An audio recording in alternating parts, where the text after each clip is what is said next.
What is going on, everybody? Welcome back to the Indie Inkwell. My name is JJ, one of your two co-hosts, and this week, my normal co-host is with us, Michael, Woo! aka Longbox Entertainment. What's going on, man? Your dang job, I swear. I know, man. It's really starting to stick to this like bi-weekly thing, Yeah, and it I really don't like is. it. But But shout I out just Nerd Tweenie covered for you last week. That was a big yes, help. So thank you, Nerd Tween. And real true, quick, we have true. another thank you to give before we get started and introduce our guest for the evening. We have to mention the sponsor of tonight's episode, which is Into the AM.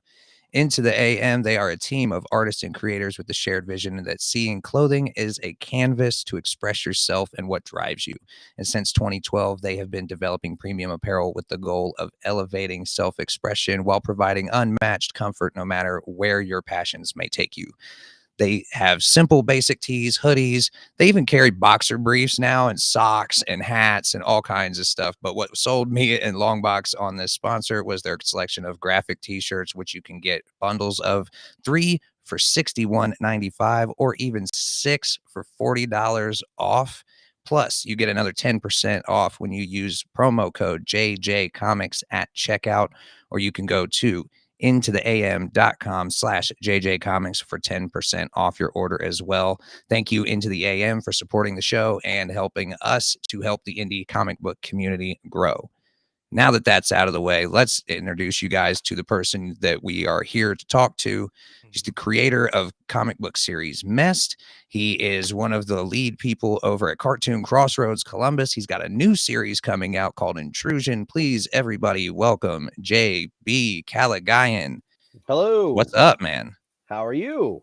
Good. How are you? I feel like I Happy New just saw you Year. recently, though. Oh yeah, GalaxyCon Columbus. GalaxyCon Columbus. It was quite a You were happy. there as a fan that time, though. That was a rare sight. I call it I say a civilian. I was there as a civilian.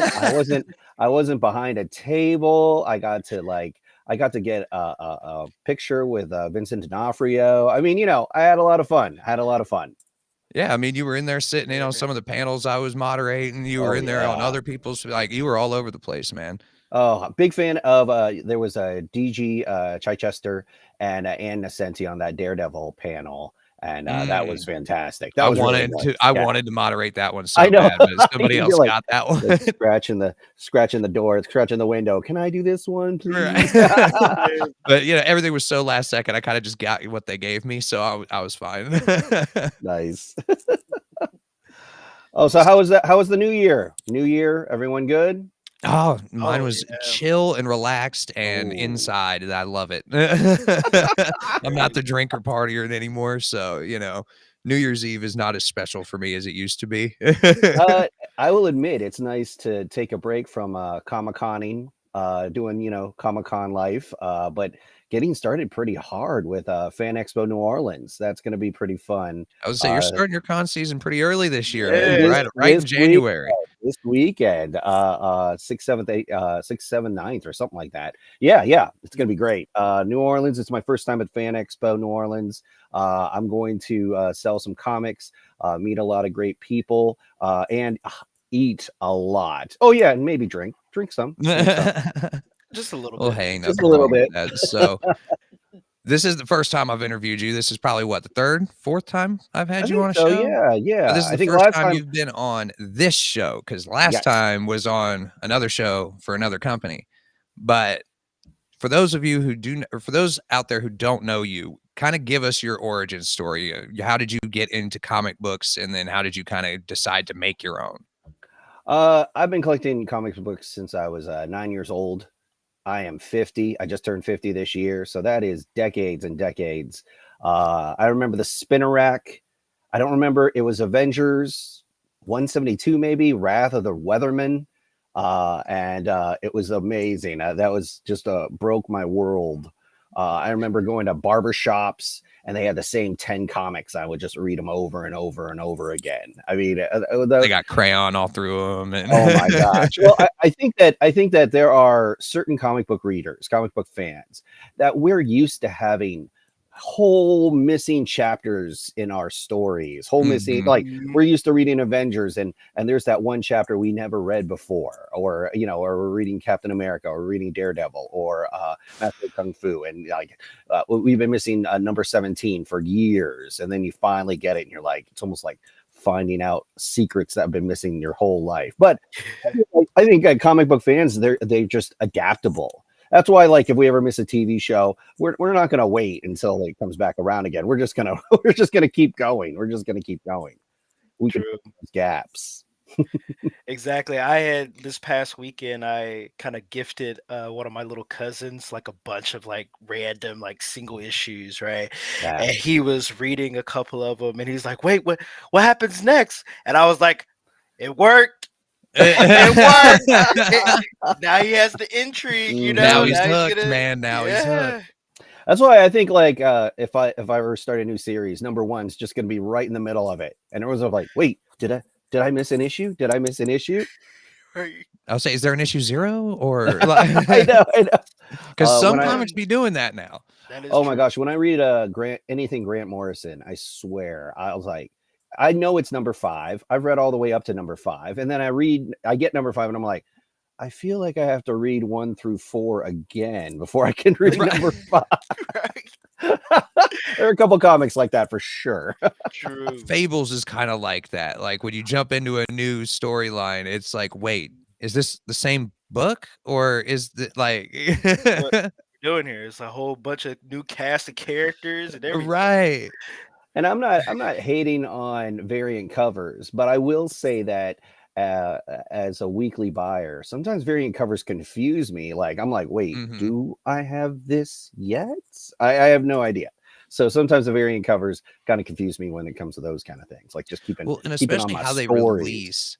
they release variant covers once in a while. They'll like release cover like A and B one week, and then the next week it will be more variant covers for the same issue from last week. But next week's episode or next week's issue came out also. So you've got like 4 different books that are only 2 different books sitting on the rack that are the same book. Like, oh, and God help me if there's a second printing or a third printing. Jesus. I'm like, man. Do I have this? Like, can you just give us a second printing as in like a trade rather than another single issue? Oh, man. Right. But I mean, first world problems. I mean, there's nothing right. Hey, those are good problems to have. There's nothing like going to a comic book store and just seeing that wall, man, and just like the possibilities is great. I would say, speaking of comic book stores, we just lost one in our area. Oh, Comic Town, man. Yeah. That made me sad. But at least it wasn't.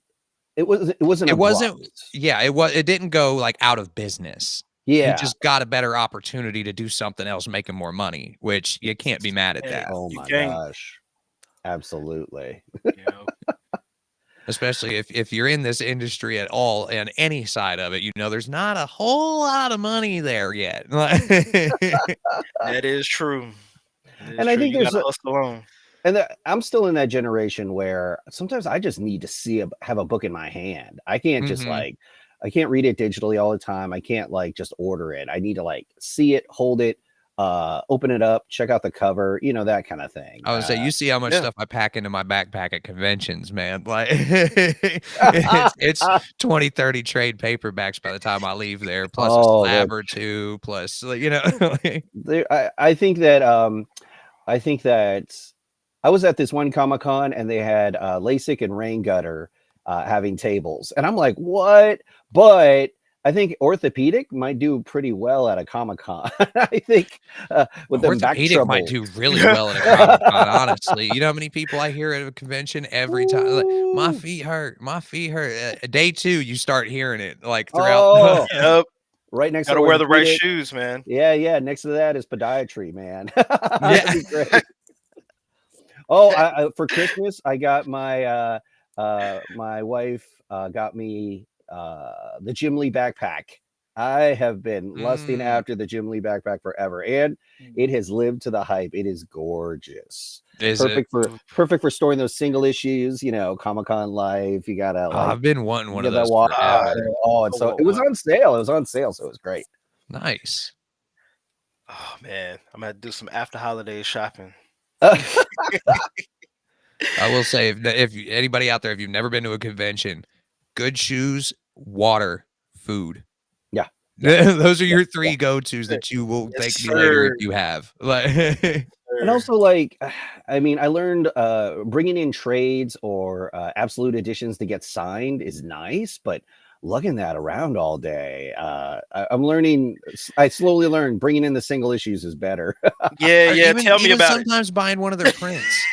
or buying Like their prints or buying their prints. if Yeah. you ain't got a bag, get some art prints. They Tell usually have top I'm- loaders there that you can get to protect them and all that fun stuff. I think that's probably one of the reasons when I go to conventions and I'm lugging like a freaking omnibus in my backpack, Oh, I know. trying to get it signed by someone. I'm like, oh Bro, I man. ran into Hillbilly Comics on I think it was Saturday of GalaxyCon, and Uh-huh. he went straight for the omnibuses first as soon as he got there. And I'm like, bro, I'm telling you, wait on those. Wait Oh, until the end of man. the day, dude. Oh, You man. know better. Like this ain't your first rodeo. You should know better.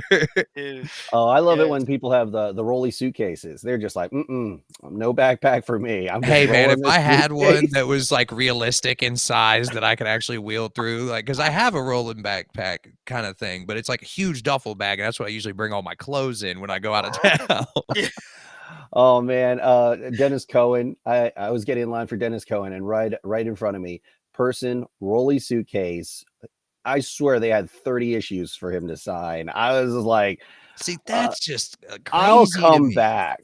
That's I'll come back. insane, man. Like, if I was an artist or a writer, I don't think I would want somebody coming up to me with 30 books. I mean, you have a 2-book minimum limit. I I mean, was that's like, why a I lot of was artists and writers now 2 book do put minute. limits when they do signings. I appreciate when, okay, I get that they're charging because, there is no 401k for a lot of these creators. Mhm. There's no retirement plan. So I get I love it when they like, first one free and then a charge afterwards. I appreciate that. But I definitely get that they have to charge. I Oh, mean, yeah, 100%. especially when it's like 30 or 40 books someone's bringing up. My Right. God. Yeah, and most people are really reasonably priced too. I think Like so. at GalaxyCon, like Ron Mars was signing stuff for like $20. Like it's not that bad of a like if you want these like really big popular artists and writers, they're not that expensive. Declan Shavy was at Galaxy, and yeah, he was signing books for free. It was great. It was great. And Zoe Thorogood was there signing stuff for free and selling her books. Yeah. So I mean, there was a lot of people there doing that. I think at Cincinnati at Comic Expo, Larry Hama was there, and he was signing for free. And yeah, I appreciate that, but I do understand when they charge. I do understand. Oh yeah, and I never have a problem. As long as they're not like $80. Like like come on, bro. Star Trek guys don't charge that much. Like, Or what is the Notary Republic known as slabbing your comic books? They definitely charge for that. oh yeah, but see, like I don't even know how I feel about slabbing books anymore. Like I'll buy them if they're already slabbed, but I don't know if I'm even willing to risk sending them off anymore.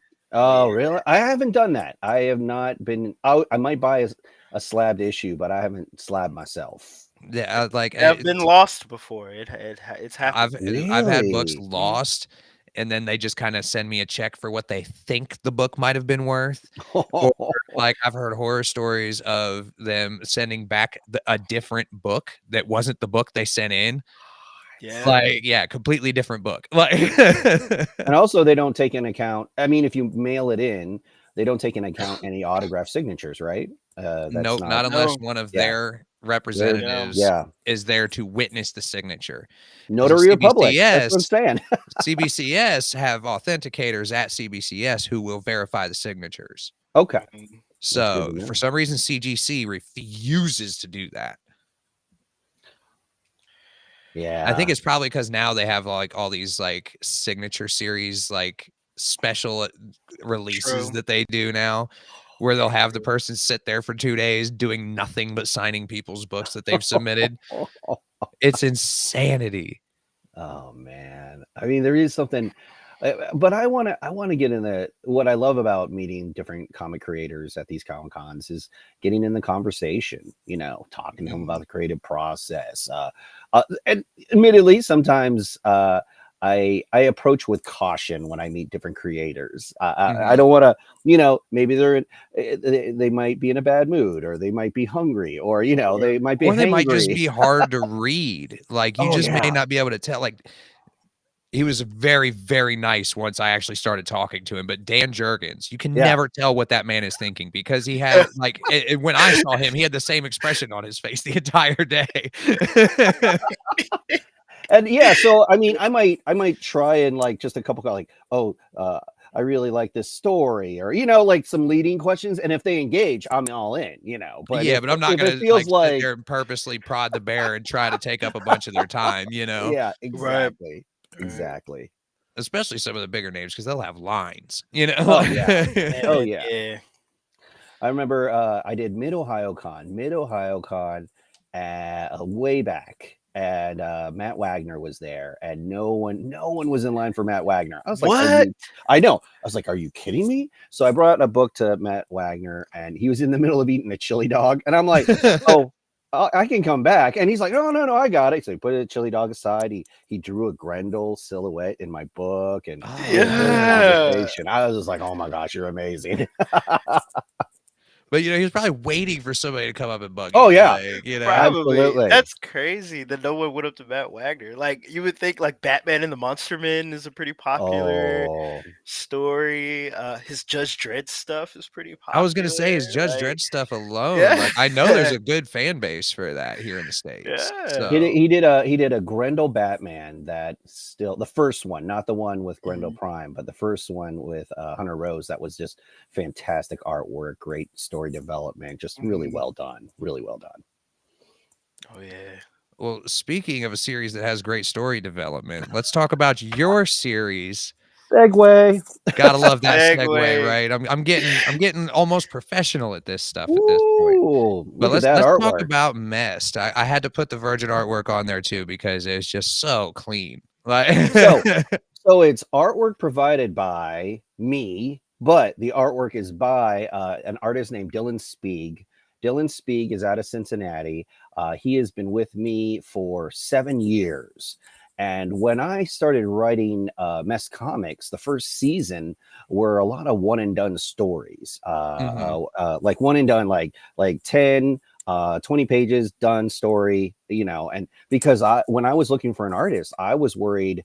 I don't want to do that 120 page graphic novel and miss an artist halfway through, lose an artist halfway through. So I did a lot of one and done stories, because I thought maybe it might be several artists contributing to it. So nothing else, that's your like insurance policy, basically. Exactly. I was like, can you finish an 8-page story? If not, I'll move on to someone else. But I was really fortunate to have Dylan Spieg, an amazing artist, and he's been my primary artist for the entire series, which has been phenomenal. And he is still full of energy. I'm a vampire. I am so low energy. I steal energy from all sorts of people. JJ, you're one of them. You give me some energy, I'm gonna take it. I will take it. Hey, that's fine, man.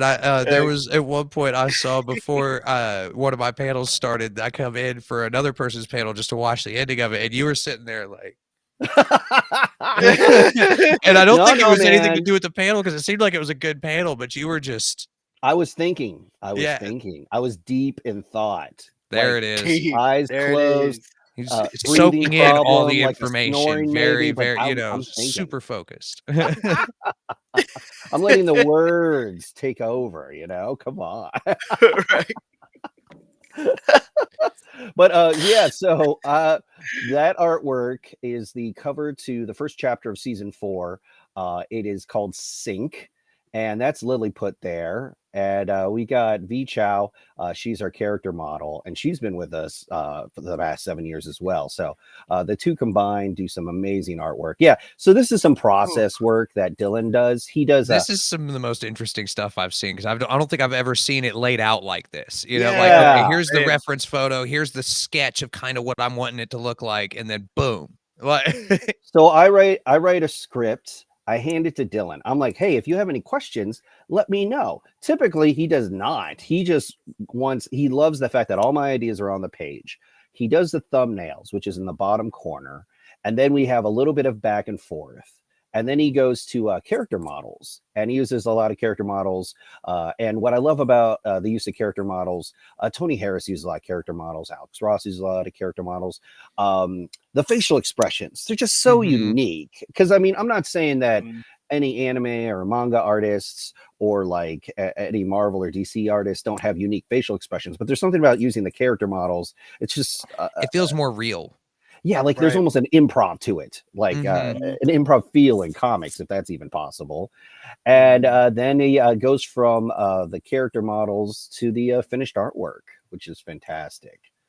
There's another good example of that. We stick to the black and whites. We stick to the black and white because it's a sewer. So I think that works. I think it really adds to the tunnel effect and everything. So it helps with the griminess of certain parts of it too. You know, it makes it feel dirtier. Like and sidebar, black and white's cheaper to print. But anyway, hey man. Hey, ask those Walking Dead people. That's the only reason you got, then that's the only reason you need. Ask those Walking Dead people. Ask those Teenage Mutant Ninja Turtle people, you know? Hey, ain't nothing wrong with a black and white comic book. As long as the story's good and the artwork is good, I'm perfectly content with black and white artwork. Exactly.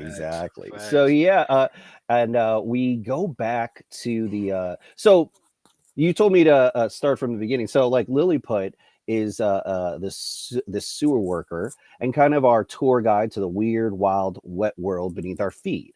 I think that sewers is an essential service that we all depend on. We all wash our vegetables. We all flush the toilet. We all take showers. But I mean, I guess the question is, what happens after you flush? Do we know? And, I took about a year interviewing sewer workers, taking towards the treatment plants. In Northern Kentucky, I followed the Trouble Call crew, and we cleared out tunnels together, which was phenomenal. And it's amazing how there's this essential service that nobody knows anything about. And when I write, I love when I can write and people are like, well, there's not like walking bacteria in the sewers. And I was like, well, how do you know? Were you down there? Exactly. And let me say this, please don't go down there by yourself. It is scary. It is dangerous. And if there's a rainstorm or anything like that, you might just literally get flushed out into the river. I mean, be careful out there. So I would say that. But yeah, what's great about MEST, which is the nickname for the Metropolitan Sewer District, that's what it's called in Cincinnati, St. Louis. I think Louisville's called MSD as well. So I thought the nickname of MEST was just too good to pass up. Oh yeah, 100%. I definitely liked it. I think you could really, the fact that you said that you like did a lot of research and you actually talked to actual sewage workers, you could tell by reading the story, because for a moment I was kind of like, it's got me thinking, like, can something like this, I guess, like, for a minute it started feeling a little too real, like, I guess something like this could happen. Well, especially with like almost trying not to give a whole bunch away, but with like the spores.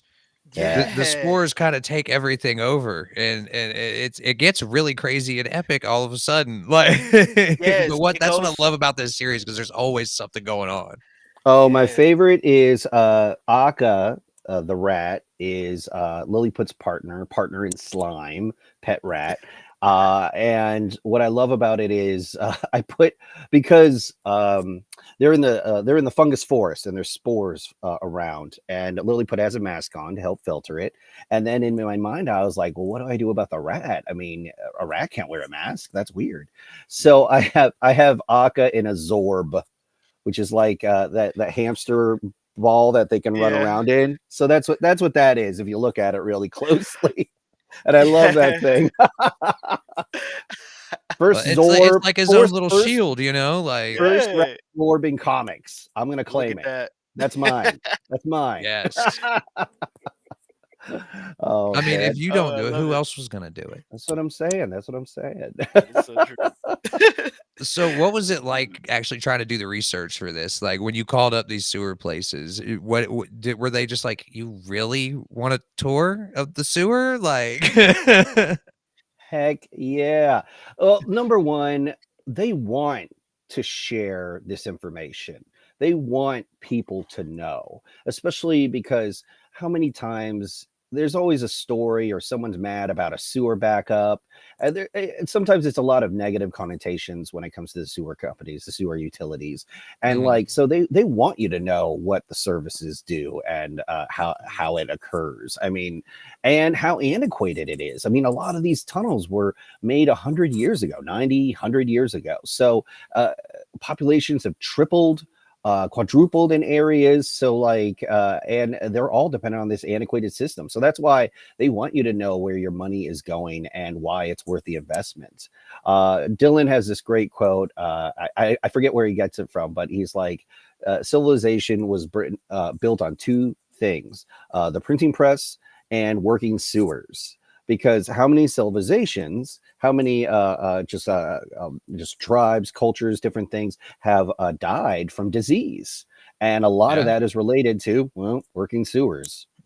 Yeah, that's true. Well, it makes sense. Yeah, I 100%. would have never had thought of it that way, but yeah. And then this year is kind of my bucket list for Mest, truly trying to kick it up a notch. And one of the things we're doing at the end of the month, end of January 2020, 2024, is we're going to be at the WET conference, the Wastewater Equipment Treatment and Transportation Show. It is a show of all the sewer workers and plumbers. They all gather together in Indianapolis at the convention center there. And we're going to Why are be, all those things in Indianapolis? they have a huge convention center. They really do, but I I mean, just Gen noticed so Con. many of these trade conventions are in Indy. Oh, yeah. Well, no, Columbus is no slacker. I would say That's Columbus is true. no slacker. But the WetCon, the Wet Show, is going to be at the end of January 2024, and Mess Comics will have a table there, and it's going to be fantastic. That's awesome. Probably be the only comic book there. And we'll Which have means all the money Oh, for you. yeah. and People are gonna be like, oh, this is cool. and we'll have a limited edition print, or we'll have a limited edition prints and limited edition comics, a wet variant cover, for lack of a better term. Well, because think about it, like if I'm a sewer trade worker and I'm going to this big convention and I see a guy selling comic book where the hero of the comic book is a sewer worker Yes. Yeah. and a female and a minority female at that. Yes. This is what I'm saying. And This is if what I've I'm got a saying. little girl at home, that's Mhm. perfect. I want her to see, you know, daddy as a hero, and boom, Yeah. she gets to see herself as a potential hero at the same time. And I know Exactly. you told me in our Exactly. first interview that that was like a big motivating factor for you, was so that your daughters could see themselves on a bookshelf. Oh, absolutely. I think as parents, we get the privilege of introducing our children to the things we love. Mhm. But in turn, they reintroduce them to you. Say you love this sci-fi series, but it might not be as gender equitable. Or say you love this fantasy series, but it's a little homogenized as far as race. Right. So then you start trying to look for other things that Facts. because and that's why I created the comic book, because I wanted my daughters to see someone who looked like them on the bookshelves. Yeah. And there's not a whole lot of people that look like them on the bookshelves, unfortunately. I mean, unless you go to a very certain area of the bookshelves, you know, like or admittedly, there's a lot of shocker, there's some sexualization in comics. no, just a little, just Yeah. really, just a little, and it's just like, and sometimes no, you I'm would in a not believe certain- some of the things that have been sent to us that we've rejected. Yeah. Be Come like, on the we show. can't. Like, Yeah, there are that certain is- sections. There's I don't know. There's not an adult section of Comic Cons, but there's definitely like that over there kind of feel for certain. There's that back corner area. products. Yeah. There's always the back corner, you know. But there's no curtain. yeah. Where's the curtains? No, I'm just kidding. Well, it's usually, you know, black bags over top of book covers, or it'll Oh. be, you know, it'll just say Yeah. what they have, and everything will be in brown paper bags. Oh man. And then we won't get into it, but I still don't understand the body pillow thing, but let's not get into that.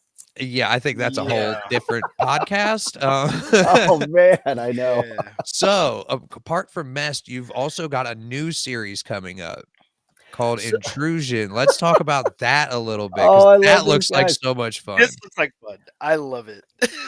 So, if you go back to earlier issues of Mest, you'll see graffiti on the wall, and it says "The Intrusion." And so I've been building to this for the last 7 years, and finally just had the idea. The final little pieces came together to execute it. So Clint Bassinger did Messenger A and B, parts A and B with Akka the Rat, which is a fantastic story. And he's just great at creature creating and storytelling. So we have The Intrusion, which are adolescent cockroaches looking for sweet graffiti spots. And it is in the world of Mest. You can see Lily puts boot there. It says MSD.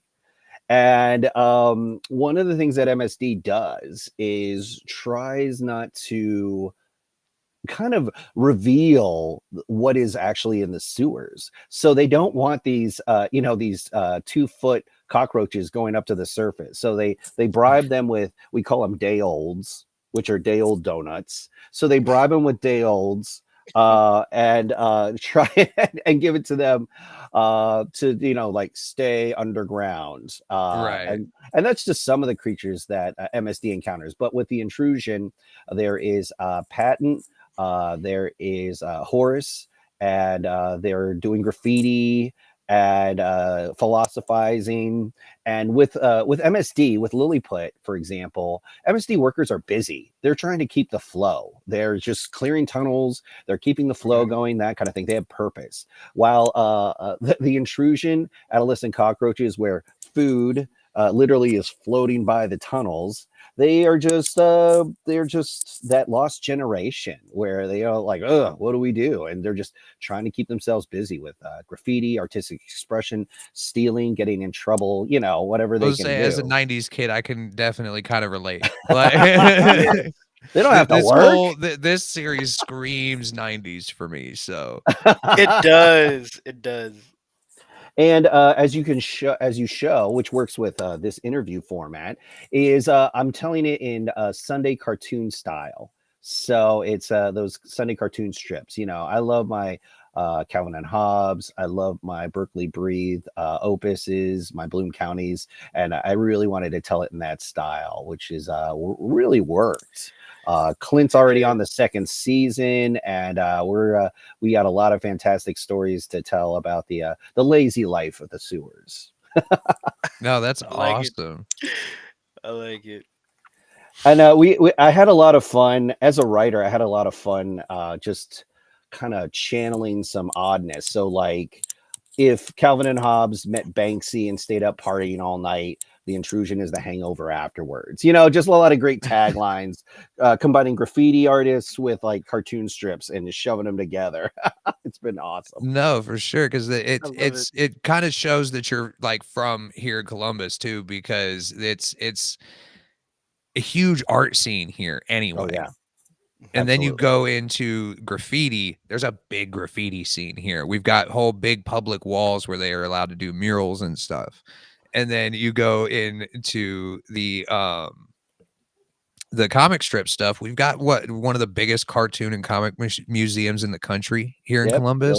Billy Ireland. It's a treasure. So I mean, it's got a very '90s Columbus vibe, and so it's like already. I haven't even read it yet, and it's already close to my heart. Oh, I am honored to be in the last 2 issues of the Columbus Scribbler. I love the Scribbler, and honored to be in those last 2 issues.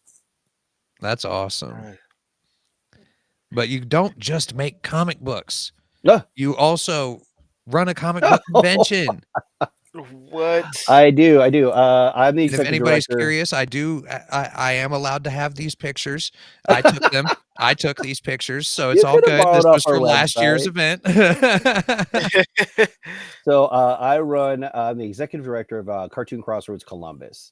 and we're a free comic art and animation festival occurring in September of 2024.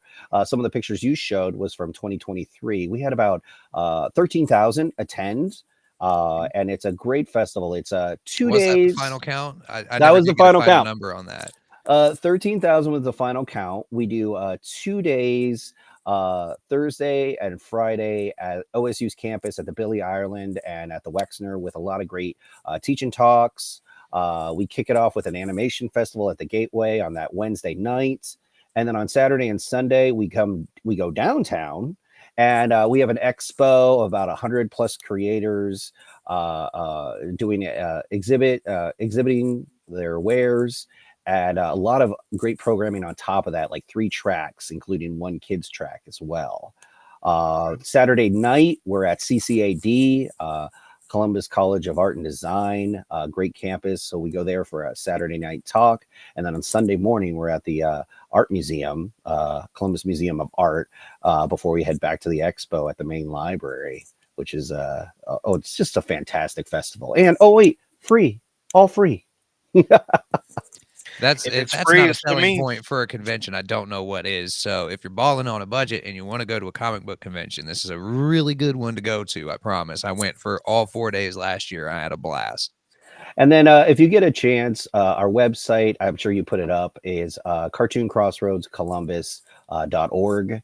And also you can find us on our YouTube site. A lot of the programs that you were talking about that we feature are free to stream online. So I'm saying it right here. You're hearing it first. We had 13,000 people in person this past fall. And so far, we've had about 9,000 streams, people viewing our programming content. So we're looking to double our audience. We're on track to hit that 14 or 13,000. Heck yeah, that's impressive, especially for like it's a small indie convention. Well, I guess it's not really so small anymore. I mean, you guys are all over the city for the whole weekend now. So Well, I wouldn't say it's small. I think it's really growing, and it's a great opportunity for people to just meet creators, Mhm. discover fresh stories. I would say a lot of indie creators are exhibiting and get to And talk you'd be about their surprised who books. you'll meet there. I mean, there was, big names there last year. There was Oh, Nathan Powell was there. Nate He Powell, he's a New York Times best-selling author. There was John Jennings there, who John has done Jennings. all kinds of big books. I mean, there was a lot of good stuff going on. We also do a lot of representation of the YA graphic novel, which is really saved. I think that Mhm. has been one of the saving graces of the comic book industry in bringing in new readers is the That's some of the YA. best storytelling Oh that's yeah. going on right now too, in my Oh opinion. So, yeah. there's this up and comer named Raina Talgemeyer. She had an exhibit at the Billy, and, she talked a couple of times. A couple people went to see it. It was all right. And then, and this other up and comer, Daniel Klaus, he was speaking as well and premiered his new book, Monica. Just, Just nice the underground scene coming up. right, right. Not like, these aren't best-selling authors or anything. What I love about Cartoon Crossroads Columbus is it's kind of like Voltron, all these mighty organizations coming together to form one super festival. And we got the Columbus Library, we got the Wexner Center, we got Billy Ireland, CCAD, OSU. Gateway, LSU is helping out. I mean, all of them, the Laughing Ogre, Pop Culture Oh, that's Studies at awesome. OSU, all coming together to form one super festival. I mean, it's great.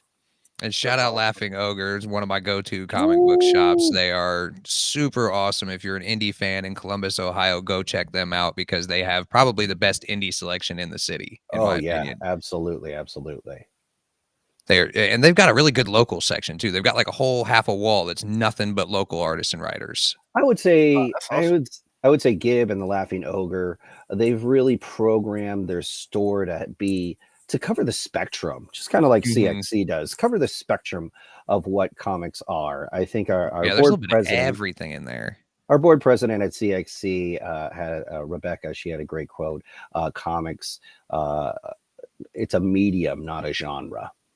I've quoted that so many times since the first time Yes. you told me that, because I'm like, it is. It makes 100% sense. Like, Absolutely. people mistake comic books for superheroes, and Oh yeah. superheroes are a genre of comic Yeah. books. That's not what comic books are. I have Yes. had this argument with people so many freaking times. I mean, the best are when everyone's like, "Oh, everyone's tired of superhero movies. Everyone's tired of superhero movies." I was just like, "They're not going to go away. Like, did westerns go away? Did Yeah, spy true. movies go away? I Right. mean, I come mean, on, they might you have, just need taken a break on them take a for a couple of break years, but there's or still a tell new western put out every year. you Like, know put that quality on there maybe a little higher." I mean, come on. Yeah, yeah, right. yeah. That's definitely true. And I think that's one of the reasons why we wanted to do this show was to Hmm. highlight some indie books because for a period of time, there's people out there that are so overly negative about the comic book industry. They're like, "Oh, comics suck now," and blah blah blah blah. Comics are dying, Like, blah. no, maybe you're just reading the wrong books for you, you know? Absolutely. So, Like, if you don't like any of the superhero stuff that's coming out lately, maybe you need to try something else. Well, yeah. and I love Like, there's a creator in Columbus, MS Harkness.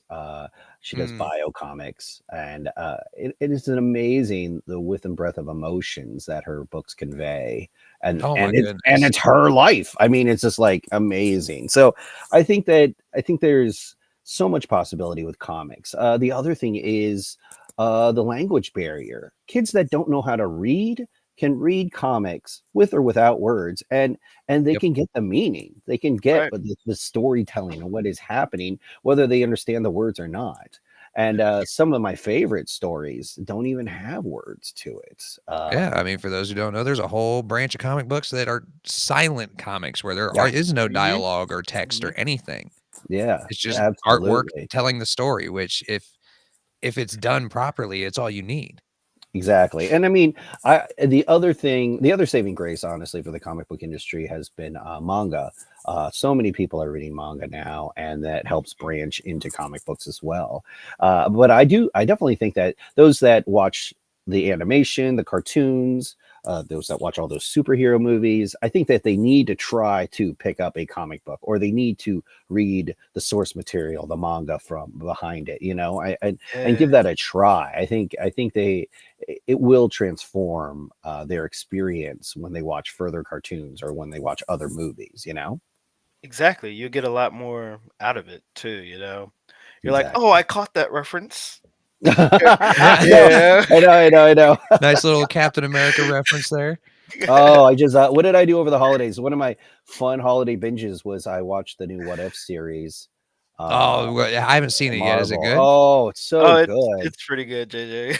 Okay, I was gonna say I figured it would be because all the what if stuff they've done has been just great. So I expected it to be good. I just haven't gotten around to watching it yet. I messed up. I don't know her name off the top of my head, but one of the what ifs has the Mohawk tribe, and they're Corey. being Kahori. Thank you, Corey, Kahori. I yeah. knew he would Oh, know.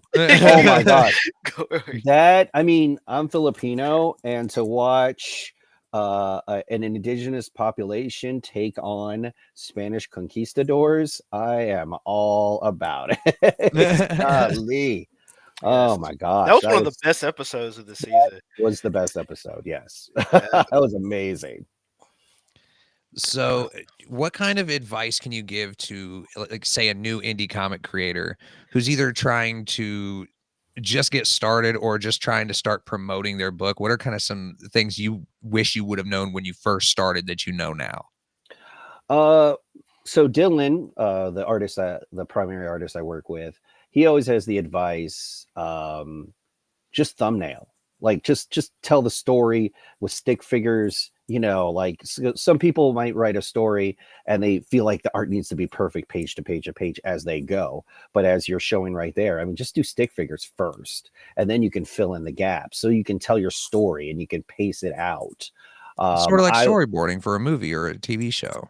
Exactly. I mean, everything that you love on television or on the big screen started out as storyboarding. So I would say do the stick figures, pace it out.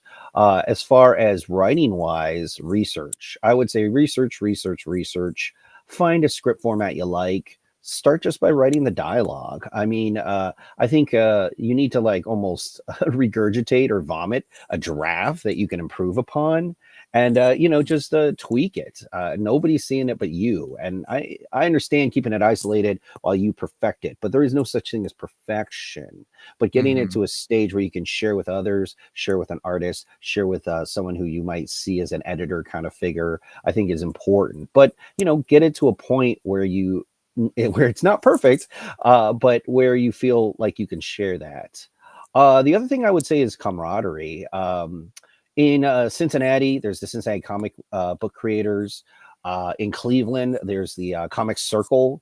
And in Columbus, there's a couple groups. Bob Corby and Michael Eno organizes a couple groups of just getting together, not necessarily drinking draws, but like just people getting together, talking about comics, sharing resources. Sometimes gossiping, that does happen, but also talking about different shows like to apply for, or like what shows to attend or who to talk to, or different advice about their artwork or about their scripts. Just trying to find people you can Networking. share with. Oh Network. yeah, Yeah. well, definitely networking. Yeah, absolutely. I mean, because I feel like that whole collaboration and networking thing kind of goes hand in hand because, I mean, if you're not out there talking to people, you're Mhm. not going to figure out who you need to talk to make things happen. So, I Exactly. mean, if you don't know who you need to talk to, somebody does. You just got to Script find those people. script writing, comic creating, artwork sometimes can be very isolating. Where Mhm. you're alone in your studio or you're sitting by yourself at your desk. So, like taking those opportunities to network and talk and share, I think are invaluable. No, It is. 100%. And that's why I think I enjoyed that convention last year so much was because that's what it felt like. It felt like it was a convention of everybody who was trying to help each other get bigger. Mhm.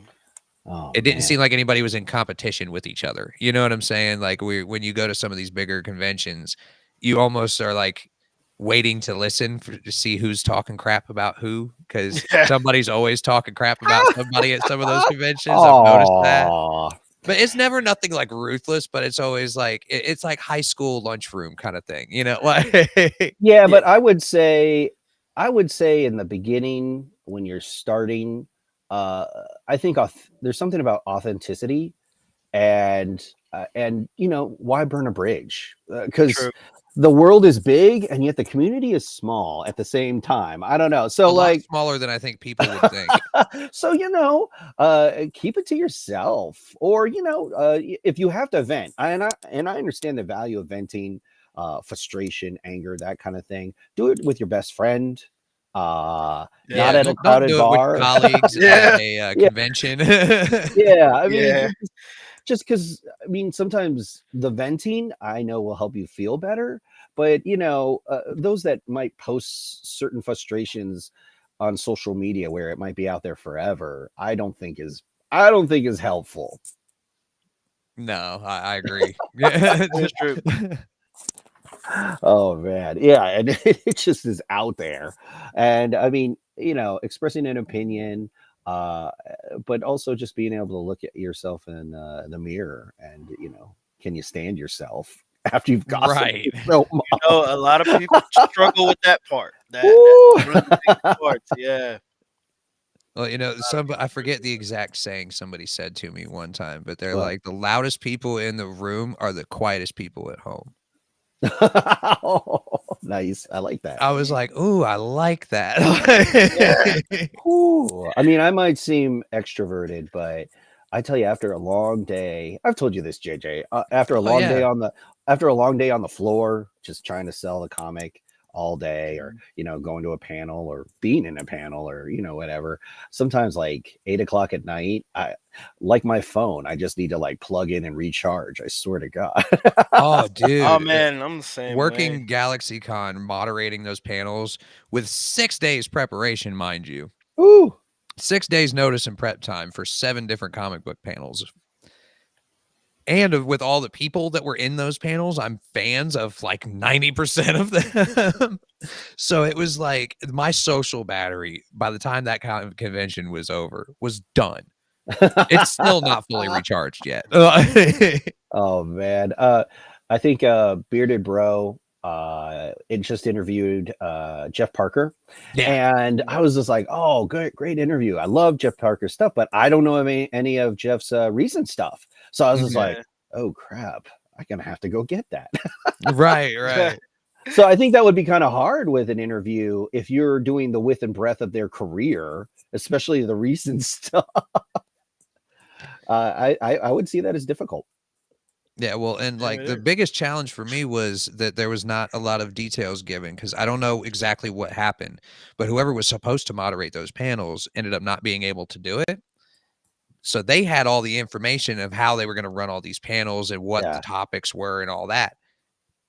They didn't leave any of that information for me. You did a good job. You did a good job. You did a good I job. appreciate that because I think especially the so. first day, I was like, "How is this gonna work?" Like, Oh man, I remember when you you texted me that was happening, and you were like, "Bro, I gotta come up with like all these questions by this week. I don't even know what to do." And I was like, "Man, well, because you some of the got panels had like 5 people on them too. It's like, where do you even start? Like, true.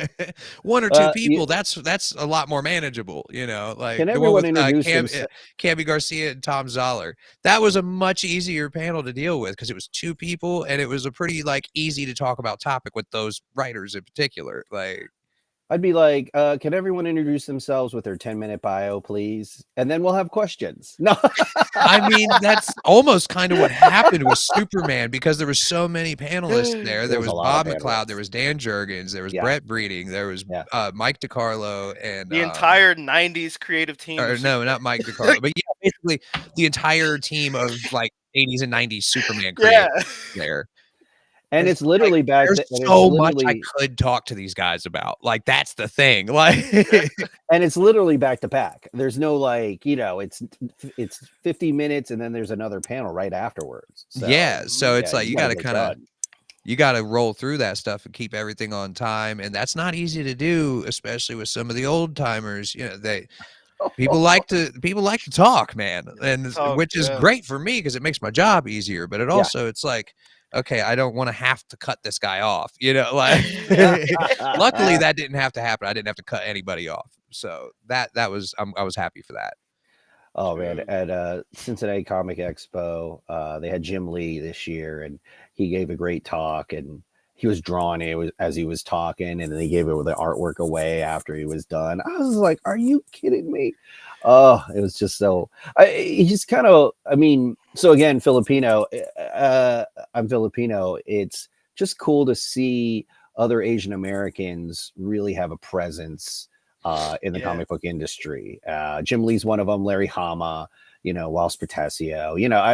I love seeing that. Alyssa Wong, Oh, Alyssa Wong. Oh, I love it. It was amazing, meeting her. super nice too, Fantastic. sweetheart of a person when I met her. Absolutely. Gene Ha was at Cincinnati Comic Expo as well. So yeah, it's always fun to meet them, talk with them, and just hopefully help all Asian artists come up. Yeah. Yeah, 100%. Yeah. Because like with me especially, I love reading stuff from people with a completely different outlook on life and with different experiences because it helps me learn more. Yeah. Exactly. You know, I feel like if you're not attempting to absorb more information and not trying to better yourself as like an all-rounded person, then I don't understand what you're doing with yourself. Like, because I find, especially like when the Ms. Bring others Marvel movie down. came out, for Bring example, others down. there was a lot of Muslim creators and Indian creators that were coming out and like describing all this stuff. And I'm like, I didn't know any of this. So Yeah. like, I love that kind It of was stuff because nice. I learn. I like to learn stuff. Listen to us. We were talking about there's more than superheroes, and yet we're talking about superheroes. No, but It's I comic love. books. It's always going to come back to Oh, I superheroes know. eventually. It It's can't, you true. can't help it. No, but what I liked is the whole Into the Spider-Verse, Mm, the two movies. Everyone was doing their version of Spider-Man, and I loved it. yes. Everyone was doing, this is my Spider-Man, whether that Spider-Man was white, black, however they identify. Well, and This that was is the whole my purpose. Like, Spider-Man, that's what Stan Lee said. He's like, that's why he Spider-Person. liked the fact that the costume covered his Completely entire covered. Yeah. body because Yeah, anybody could picture themselves in the Spider-Man costume. exactly. So before we let you go Yeah. and enjoy the rest of your evening, is there anything else you want to plug? Where can people find you online? Is there anything else you want to tell people to go to? Is tell people what's going on and where they can find you at. So Messed Comics, MESSED comics.com. That's where you can the first 2 seasons are free digitally at messedcomics.com. And You then can scan you the can QR code on your screen or go to messedcomics.com if you are listening and not watching. Fancy. And there'll be cartoons for the Intrusion on there as well. So you can click on that and read some of the latest Intrusion cartoons. You can find us at your local comic book stores. And if not, ask why and really frown And and go, where's my demand it. Mess Comics? Where's my Mess Comics? And then Cartoon Crossroads, Columbus.org. That's the festival. We are at the end of September 2024. Mark your calendars. You do not need to buy tickets. You You might can need to find links reserve. to all this stuff at the link on your screen, link There you tree go. / That's what messed I need. comics. And you do not need to buy tickets. You might need to reserve for some of the free events for certain keynote events for Cartoon Crossroads Columbus. But again, it is free to attend. So please mark your calendars and come on by. We'll be at Fan Expo New Orleans. We're going to be at the Wet Show in Indianapolis. And we got a long year ahead of us with a lot of different great Comic Cons that we'll be attending. Cool. Well, hey, a busy year means a profitable year, hopefully, for you. So Hopefully. we're going to get people to go and show up at your booth, buy some books, get some stuff signed, buy some stickers. I know you usually got stickers and buttons and stuff as well. Who doesn't like stickers and buttons? I mean, come on, guys. I would say my final advice is just try something different. Try something different. You know, you're at the Comic Con, go to Artist Alley. You know, Mhm. do you need another Thor t-shirt? Maybe, but you know, maybe spend a couple bucks in Artist Alley, try out a new comic book, get a sticker, talk to some creators, and just Creators learn are about. more than happy to tell you all about their projects. I promise. It's true. You don't have to be And scared approaching 90% of these creators. walk on by, spend some bucks, spend it locally, and I promise you, probably 100% of your dollars are going right back into making more art. Yep, you're not spending money and giving it to some big corporation. I mean, does Marvel really need your $3.99? Oh, well, I'm not saying that. I'm just saying, if you're sick of the superheroes out there that everybody seems to be complaining about, Yeah. does Marvel really need the $3.99 just to make you mad again this week?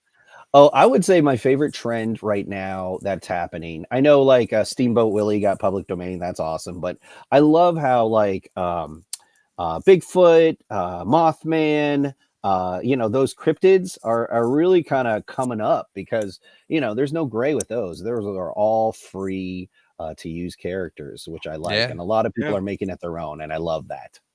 Oh, there's one coming out later this year from Zach Howard over at Image, and it's called Moonshine Bigfoot, and it's like Dukes of Hazzard meets cryptids. What? Oh, I like it. I like it. It looks like so much fun. I interviewed him almost a year ago now when he first started getting it on Kickstarter, and I think it's almost done finally. So we're regular contributors to Cincinnati Cabinet of Curiosities, and those people are great over there. Dylan and I did the lead story, Mermaids of the Ohio River, and we combined the mermaids, the mud mermaids that they had, and we combined that with Cincinnati's place in the Underground Freedom Railroad. So, like, really combined the history with the cryptids. It was a great story if you get a chance. So, Cincinnati Cabinet of Curiosities, if you want to check that out. And if you are curious, I did do a review on that book on this channel. So if you go into the Indie Comics and Reviews playlist, scroll down, you will find it. Nice. So we try to cover everything here, man. Yeah. No, thank you for. I really appreciate this spotlight on indie comics. I think we need as much attention as possible. So we appreciate your dedication to really just giving us that limelight. No, and I mean, I appreciate the stories and artwork I get to consume by supporting you guys. So, I mean, I got sick of superheroes pretty quick after a little while, you know, and so Yeah. I love my Spider-Man, I love Superman, and Oh, all yeah. them guys, Yeah. but once in a while, you just need to decompress from all that nonsense because there's so much of it, and the indie scene is where you're going to find the most interesting stuff. That's true. Absolutely. That's true. Absolutely. Good So, stories deserve to be read. before we get out of here, guys, if you want to help support the show, you can go and check out our sponsor, intotheam.com/JJ Comics for 10% off your order of awesome graphic t-shirts like the one you see me wearing here. Oh, It's Tree of Life with the DNA helix, I think is what that is. And then also, if you want to support the show directly, you can go over to our merch store, cop a shirt, get a hoodie, get some stickers. We've got all kinds of stuff over there. And again, if you guys want to get a copy of Mest, you can go to that QR code on your screen or go to mestcomics.com, messcomics.com. mestcomics.com, and get copies of everything that's available right now. My name is JJ. This is Michael. That is JB Kalagayan. And we will see you guys next time. Please, everybody, be safe, be kind, and take it easy.